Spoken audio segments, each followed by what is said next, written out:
everyone, and thank you for joining us. I'm here today with the Minister of Environment and Protected Areas, Rebecca Schultz, to talk about an important step Alberta is taking to protect our province's economy and help our businesses stay competitive. The current tariffs being imposed by the United States are increasing costs, disrupting supply chains and creating uncertainty for industry, making it challenging to operate efficiently and stay globally competitive. Our government is committed to supporting Alberta businesses and industry and doing everything we can to ensure they remain competitive across global markets. And we will continue to take action to make Alberta one of the most business-friendly jurisdictions in North America by removing burdensome red tape, eliminating unnecessary regulations, and keeping taxes low. Our industry, from energy to agriculture, not only empower our economy, but the wealth that they generate allows us to provide Albertans with the essential services they rely on, from healthcare to education. That's why it's so important that we listen to industry concerns and help develop a business environment where they can thrive. And what we have heard from industry is that any further increases to the industrial carbon tax past $100 per tonne would be detrimental to their businesses and would diminish their competitiveness in the market. That's why today we're announcing that effective immediately, Alberta is freezing the industrial carbon tax under Alberta's Technology and Innovation Emissions Reduction System, or TIER, at $95 per tonne of emissions. This price was set to increase to $110 per tonne next year and continue increasing to $170 per tonne by 2030. Now, let me be clear, Alberta remains committed to reducing emissions through the development and implementation of new technologies, not unrealistically high taxes, while responsibly powering the world for decades to come. Alberta's industrial carbon tax system, TIER, has been in place since 2007.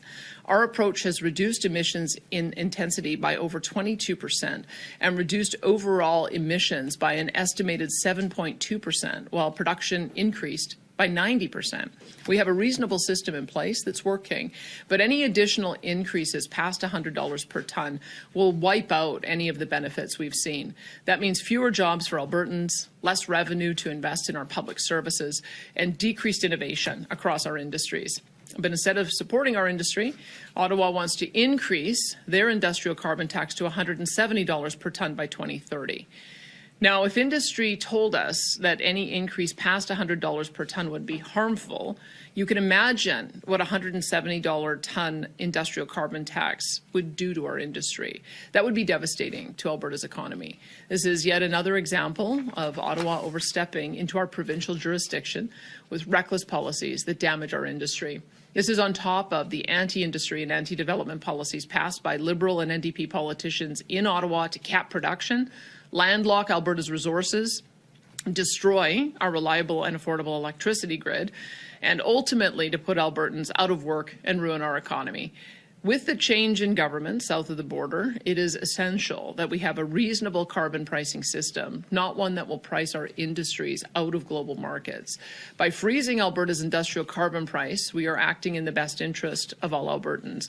We are providing certainty, stability, and economic relief to the businesses that contribute so much to all of Canada.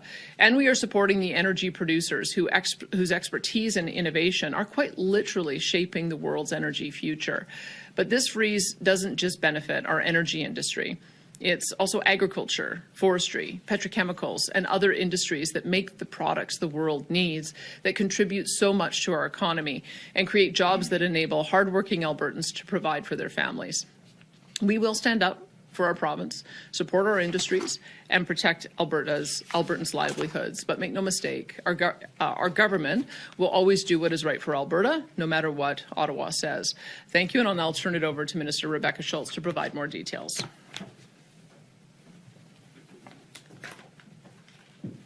Thank you very much, Premier. The world wants our energy and resources. Energy demand is soaring, and countries around the world are seeking the petrochemicals, minerals, timber, and other products that we produce every single day. But for the past 10 years, our province has faced a tidal wave of anti-energy, anti-agriculture, and anti-resource policies from the federal government. They've added costs, increased delays, and effectively hung a closed for business sign on Canada's door, whether for LNG, oil and natural gas, or the many other resources resources that we are blessed with. For years, this environmental agenda from Ottawa was telling Canadians and Albertans that if they just paid more in taxes and punitive regulations, the trade-off would be that we're reducing global emissions and helping the environment. Somehow, we would be better off as a Canadian economy. Instead, this federal platform delivered a stalled economy and increased costs for everyday Canadians.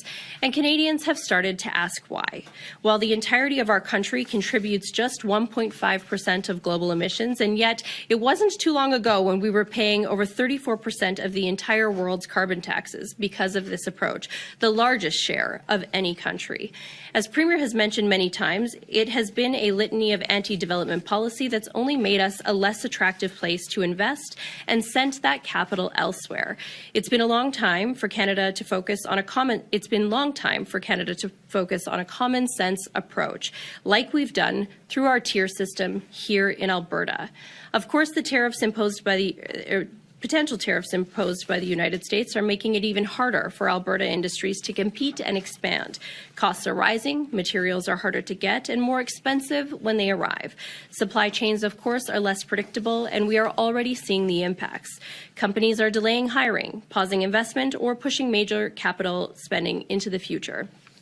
During tough times, competitiveness is the difference maker. Our industries, whether they drill, mine, manufacture, process, or build, are among the best and most productive in the world. So we cannot risk falling behind, and we cannot continue to put jobs and our economy at risk with the uncertainty of U.S. tariffs coupled with ideological policy. Over the past months, we have been engaging with industry on the future of our tier program. We know that regulation is up in 2026, and we wanted to hear how industry felt about what's working well and what presents a challenge. Certainly, concerns were raised about the impacts of a carbon price reaching over $100 per ton. That is why, effective immediately, we're freezing the industrial carbon price. This will provide a stable, predictable, and effective environment for companies to operate and remain competitive.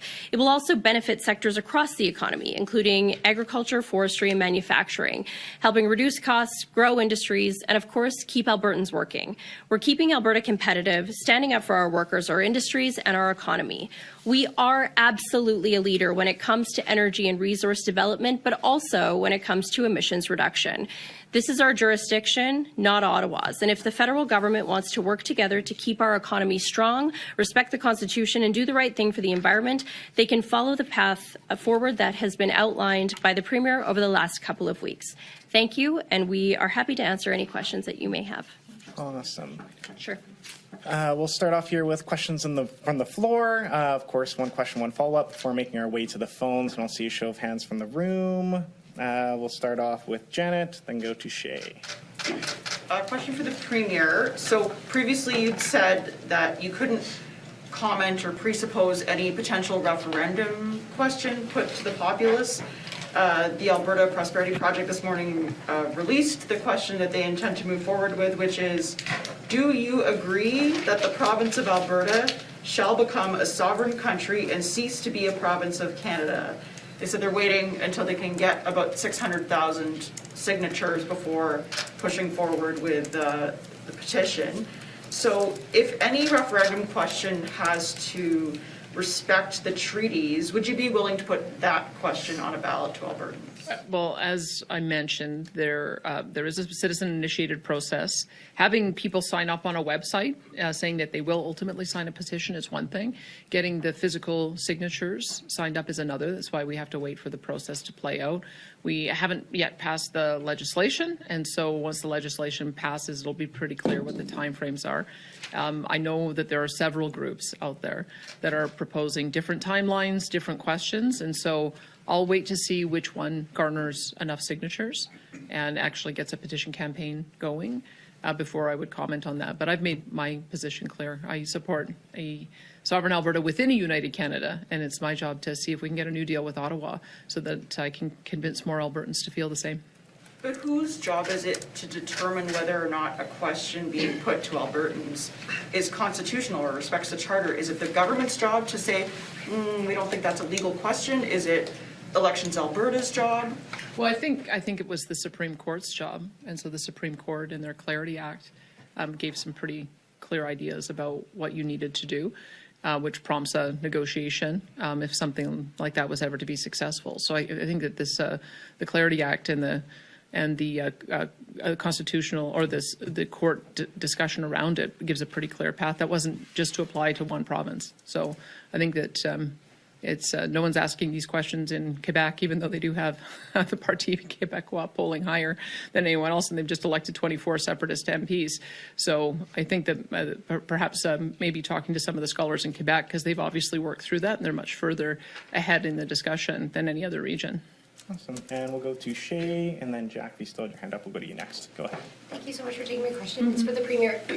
We've heard you talked earlier today about economic stability and relief. I've heard from some economists who say that any plan for Alberta to separate from Canada is not economically viable, and they fear that investment would flee from this province as a result of that instability. I know you said that your government is not putting forward this referendum yourself, but you are leaving the door open. So are you risking economic stability by doing so? Well, as I said, we support citizen-initiated referenda. The whole purpose is to have a process for citizens to be able to put those questions forward. I would say that would be a question for any of the groups that are leading that, because we aren't.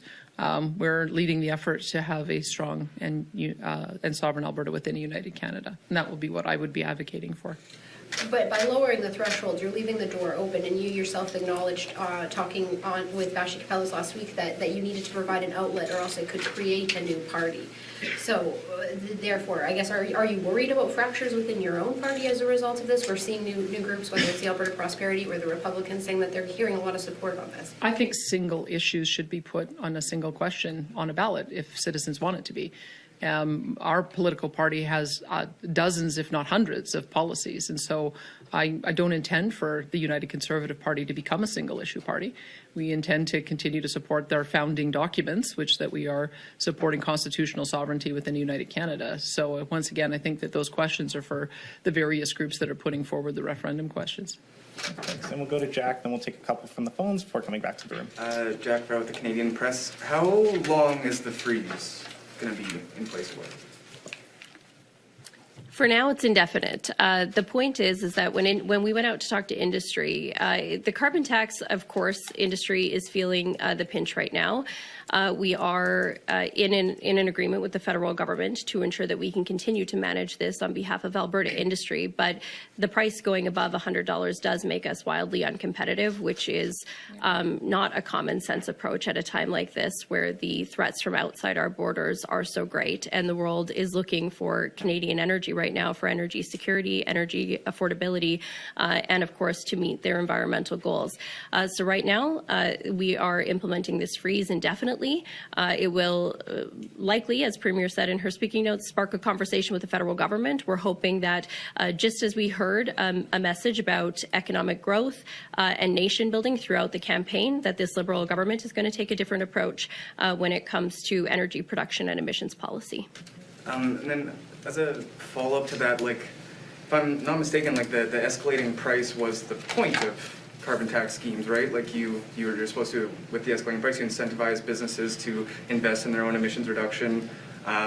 Freezing the price kind of seems contrary to that, but it also kind of actually, in my head, breeds instability, because an indefinite freeze is something that will change, and the businesses knew when the price was escalating.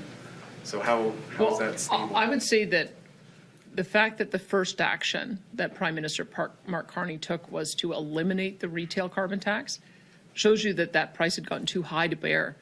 And I think that it's reasonable to expect that it's a parallel in the business community, that the price has gotten too high to bear. If you have a time frame of going out to 2050, there's no reason to try to front-end load everything by 2030. That's been foundational to the dispute we're having with the federal government, is let's coordinate around a 2050 target so that you can have a reasonable time frame to implement technology, develop new solutions, see the retirement of equipment. That's foundationally why we're having the dispute with Ottawa. The 170, could it have been possible if the Americans were following suit? I don't know. But you may have noticed there's a change of direction in the United States since November, which has caused a massive recalibration of everything in Canada. And if we want to be able to compete and integrate with our largest consumer, then we've got to have a reasonable level of increase. So as you've seen, we're not proposing it goes to zero. we're just proposing that it stays where it is, well, we have some kind of recalibration about how this is going to impact the business community. What we have heard from the business community is that it's too high. And I think if you look at Quebec's carbon price, Quebec's carbon trading price is lower than this. And so that is also one of the reasons why we're frustrated with the federal approach, is that it doesn't apply equally to all of the provinces. That was absolutely true on the retail tax, and it's certainly true on the industrial pricing as well. So this, I hope, will prompt a conversation for us to get in sync with the federal government. That's what we've been asking to do ever since I talked to Mark Carney's predecessor, and I mentioned this in our first conversation. And it may be, as you go forward, that there's a tolerance to increase it, but I can tell you, I think that the business community has reached its limit. And why does it matter? We're competing for capital with the United States. Those dollars can flow anywhere.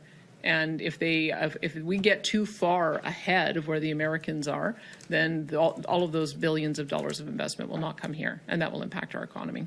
So thanks, Jack. We're going to take a few questions from the phones now. Operator, could you put through our first caller, please? Chris Varco with Calgary Herald. Hi, these are questions for the Premier. Premier, what would you say to companies like Dow or Air Products or Shell that have made and announced investments into decarbonization projects in this province based on the carbon price going up to $170, a carbon price that your government agreed to back in November of 2022? Well, we will talk with them. I mean, what I've been noticing is that the prices being signed on contracts for differences is $86.50, and so that was one of our considerations, is that that's kind of the guaranteed price that businesses were anticipating, and so we feel like by being above that, we've got a little bit of a give on that. But I'll turn it over to the minister to see if she has anything more to say. Yeah, that's a great question. And just last week, I met with a number of folks, including Dow, Nova Chemicals, and others, and signaled that this is the direction we were moving in, given it is a very different time that we're in right now than we were back in 22, both in terms of what the federal government was campaigning on at that time. It was a far more activist agenda. We just came out of a federal election where the Prime Minister was campaigning on protecting the Canadian economy and building nation-building projects. So that is different. The other is the threats, of course, and uncertainty that we're seeing south of the border. And so those industries understood the decision we were making. Again, recognizing, I think, that it's unfair to artificially increase a carbon tax to benefit a small amount of projects and then leave the entire rest of industry in a position where they're uncompetitive. That is what freezes out investment, as the Premier said. They understood and did not oppose the direction that we were moving in. And we have been very frank with industry over the last number of months just to address the competitiveness and certainty piece. We didn't want industry facing additional uncertainty at the provincial level. So we've been very transparent about the options we're looking at, the feedback that we've been getting on tier, including freezing this price. It was specifically based on the feedback that industry provided to us. Mm-hmm. And Premier, just to follow up on that, what will this do to the province's plans to reach carbon neutrality by 2050? What does this do for your own emissions targets? Well, I hope that it is supportive of it, because that's what we've always said, is that we believe that the price is only one aspect, but the innovation is another aspect. And Minister Schultz has done a tremendous job of supporting a wide variety of projects through Emissions Reduction Alberta that has seeded a number of amazing innovations, including geothermal, doing analysis of small modular nuclear. We've got a direct air capture facility doing pilot projects in central Alberta. She could probably go on and mention many more. So those are the kind of things that I think are going to get to success for us. It also gives us the time frame to 2050 to re-kickstart the Pathways project with the new government. And if we can get decarbonized bitumen, I think that also sends a message to the world about our commitment to that. There's three aspects to that. One is, of course, the carbon capture component. The other part is the deployment of small modular reactors, which is probably 10 years out. And then the third kind of last mile approach is having direct air capture that would allow for us to be able to get whatever emissions cannot be abated or captured at source. So those all take time. So I'm feeling pretty optimistic. I mean, I always look back at what was the technology 25 years ago. I think we were still using.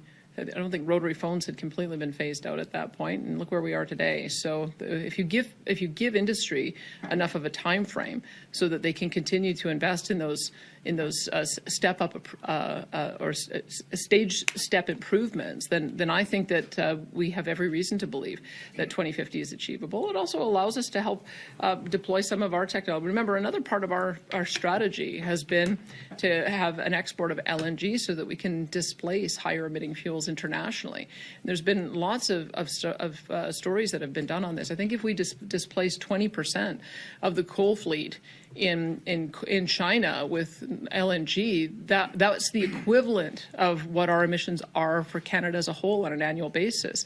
So using those Article 6 provisions are really important to us as well. It's a holistic approach, and I think it's still achievable, but we have to be working with the federal government on having reasonable timeframes as well as reasonable prices. Otherwise, you'll end up killing the industry that is going to be able to achieve these investments. Did you have more you wanted to add on that? Well, I think, Premier, you got it exactly right. And Premier was just in Japan. I was in Japan at the beginning of February. And, you know, when we are working with other nations around the world to deliver our safe, affordable, responsibly produced energy, the question is, how does your country have such a nonsensical approach to policy? Your natural gas will help us as energy consumers reach our emissions goals. So why would you be capping production and putting such high taxes on your producers? It doesn't make any sense. In fact, I think the question was, we know Alberta and BC have lots of natural gas. We know that we want it, but where is Canada? What can you do there? This doesn't make any sense. And so it would be nonsensical, as Premier said, to take an approach where we're shutting down industry instead of allowing our industry to displace emissions elsewhere around the world. Perfect, thanks. And we'll go to our next caller. Operator, could you put them through, please? Kevin Orland with Bloomberg News. Hi, thanks for taking my questions.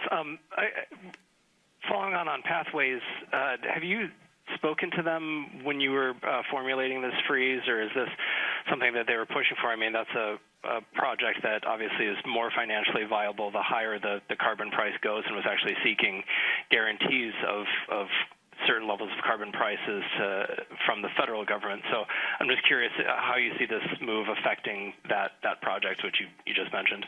Well, I think a lot of the Pathways project is going to require a commitment from the federal government to continue to support them in the way that they had intended to under the previous government. They were going to have 50% of the capital costs covered, contract for differences. We've come forward with our 12% refundable tax credit upon completion. And we're looking at ways that we can use our tier approach to be supportive of their goals. We still, some of the feedback that we got from them is what's shaping this policy today as well. So we know that tier is going to be an important part of their overall economics on that package.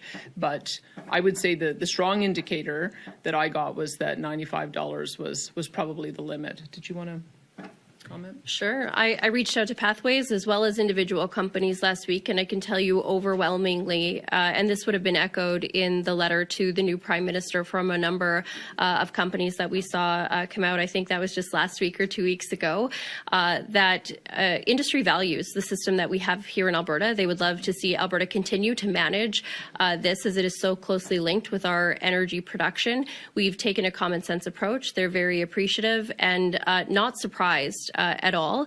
There's likely more coming, more changes to tier based on the feedback we've been gathering. For now, this is a price freeze, but I think that there is very much a real opportunity to ensure that this is still a destination for those capital dollars to come, where we can continue to be not only that energy producer, but leader in innovation and technology as well. And so more to come on that in the coming months. But for now, what was unequivocal is that a carbon price too high will just drive away investment and hurt our economy at the worst possible time.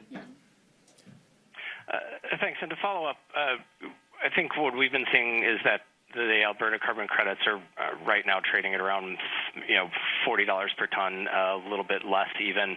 Can you talk a little bit about why the freeze was necessary when the carbon credits are already so cheap and trading so far below where the current carbon price is? Again, this is complex in terms of there's also a formula that indicates how many credits and versus how much of a financial obligation companies can use to meet their obligations within the tier system. The complexity is one of the things that we are definitely going to be looking at addressing in the coming months here. But again, the concern was about this escalating carbon price. For the last number of years, I would say we have heard growing concern around the increase to 170. As Premier mentioned, even the federal government themselves were striking contracts for difference agreements at 86.50, and so I think somewhere there the federal government must have known that a carbon price of $170 isn't good for anybody, and so we will continue to maintain our competitiveness. But when it comes to the value of carbon credits, again, there are a lot of factors there too, not just the schedule and the allowance of how many credits those companies are able to use, but how many credits are within the system, and that's something that's going to be addressed a little bit more so by future policy changes that we make. We just need a little bit more engagement with industry to make sure we would get that right. Thanks, Minister. And we just have time for one more question today. We're going to come back to the room here. We'll go to Emmanuel. Yeah, you said you reached out to pathways, to industry. Did you reach out to people who are worried you're not going to meet your emissions target and felt that this industrial carbon tax was a good way for Alberta to meet its emissions target? Yeah, as I mentioned, I reached out to a number of folks last week and the week before, and largely people were supportive. I had one proponent say that they would really like to see potentially a carbon price of somewhere from 105 to 110. And again, my response is this: we can't make the entirety of industry uncompetitive to save one specific project. But then again, I think obviously there are some changes we can make to tier to ensure economics and support for industry on both sides of that equation. Again, we are leaders in emissions reduction. We are proud of our environmental record. Countries around the world see us as that as well. And so instead of punishing our industry, we want to allow them to grow, thrive, continue to increase production, and reduce global emissions all at the same time. We can do that. That's what we're committed to, and we sure hope that Ottawa feels the same way. There was also a way to fund projects and to fund R&D for all these new technologies you mentioned, carbon capture, air capture, whatever.